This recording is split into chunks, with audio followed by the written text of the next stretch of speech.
Economic measures, and how are they different from the ones you put on Russia in 2014, which didn't deter Russia from taking Crimea? What are they, and why do you think they'll work better this time? I will look you in the eye and tell you, as President Biden looked President Putin in the eye and told him today that things we did not do in 2014, we are prepared to do now. Now, in terms of the specifics, we would prefer to communicate that directly to the Russians. Make clear to allies that you will, in fact, sanction the remaining entities that are involved in that project if there is an invasion. And have you received any assurances from Germany?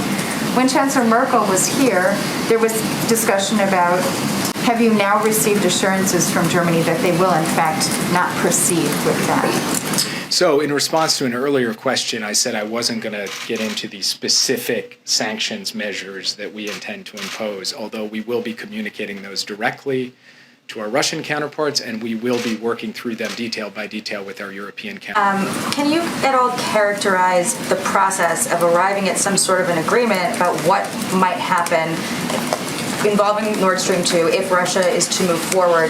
Does the administration have any regrets at this point about waiving sanctions against Nord Stream 2 back this spring?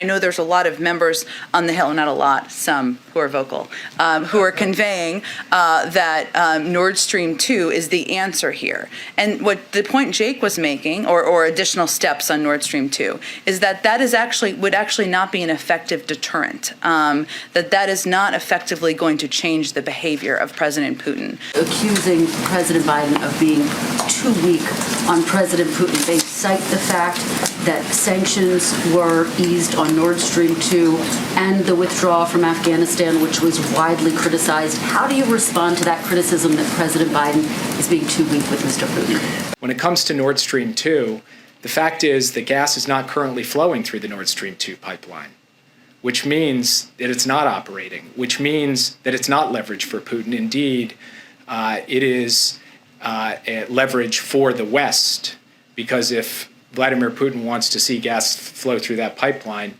he may not want to take the risk of invading Ukraine. Vladimir Putin, standing behind then President Medvedev in 2008, invaded Georgia when we had 150,000 or more troops deployed in Iraq and Afghanistan. The connection between our deployments in foreign wars and the calculus of Russian leaders when it comes to the post-Soviet space, there's not good evidence to support that. Coercing and manipulating countries in Europe over the course of the summer, taking advantage of the energy crisis, for instance, just a couple months ago.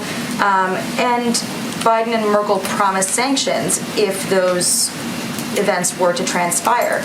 Does the White House believe that what we've seen up until now is not Russia using gas as a geopolitical weapon?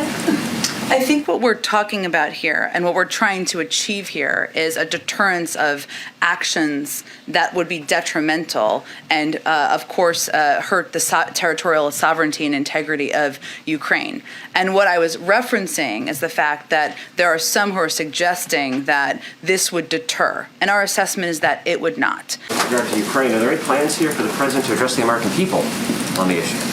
The president does speak to the American people nearly every day, but we will certainly keep you updated if there's something more formal to announce. But specifically on Ukraine, I mean, you're talking about the possibility of serious consequences, I mean, economic and otherwise. Is this something the president intends to talk to the public about? I understand, Steve. I'm sure the president will certainly be communicating with all of you and the public about this and many other issues in the days to come. I don't have anything to preview for you at this point in time. HYGO Mayor Lori Lightfoot appeared to pass some blame on to retailers for these smash and grabs, saying that she's disappointed that these stores are not putting security officers in place, having working cameras, and chaining up high-end bags.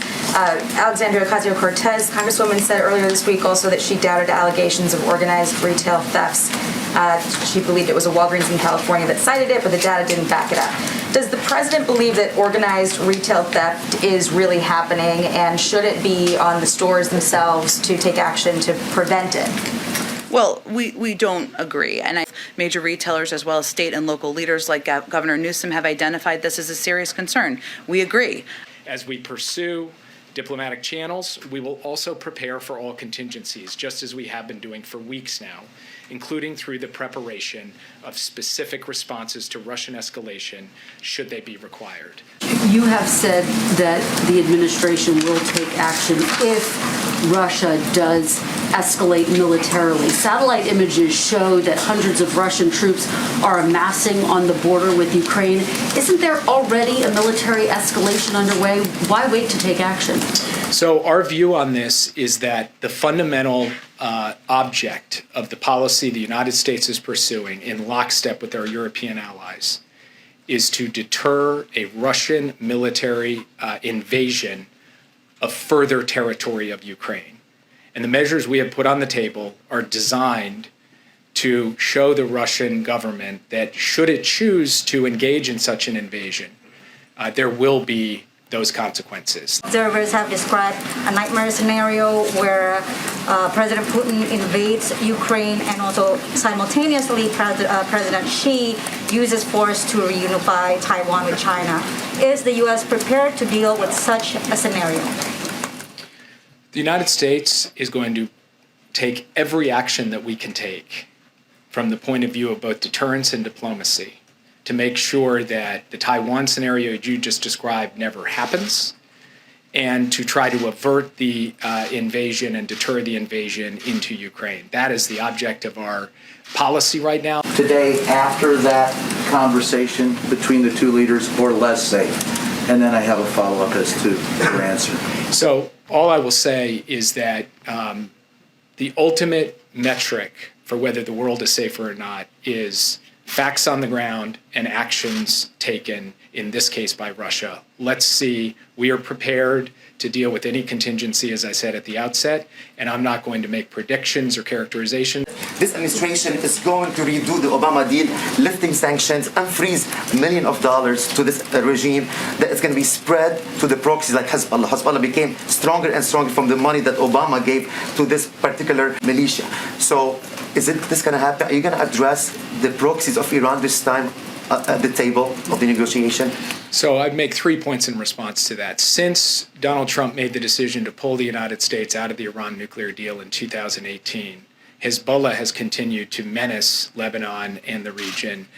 Iran's proxies in Iraq and Syria and Yemen have continued to move forward. So not being in the nuclear deal has hardly been a solution to the proxies. Second, nothing about the nuclear deal stops the United States' capacity to deal with those proxies. Did he get commitments from them that they would, in conjunction and coordination with the United States, implement those economic sanctions? We're not going to speak for them, Caitlin. Obviously, they can speak for what they have any intention to do, but there is agreement about the need to impose strong and significant economic consequences if Russia were to invade Ukraine. Are there any lessons that were learned during the mass evacuation in Afghanistan that are already being heeded this time around as you begin contingency planning? I think it's really important for people not to compare the two. I mean, you can ask any question you want, but Afghanistan was a war zone. We were at war for 20 years. What we're talking about here is a situation we are trying to work to de-escalate. And thank you. I have a foreign policy and a domestic. I'll start with the foreign policy. It's a big picture question. Okay. The withdrawal from Afghanistan over the summer was widely criticized. There are increasing tensions with China and Taiwan, and now you have Russian troops amassing on the border with Ukraine. Candidate Biden campaigned on a pledge to restore America's credibility on the world stage on his foreign policy experience. Is he living up to that pledge? Well, Kristen, he also campaigned on a promise to bring an end to a 20-year war that should have ended 10 years ago.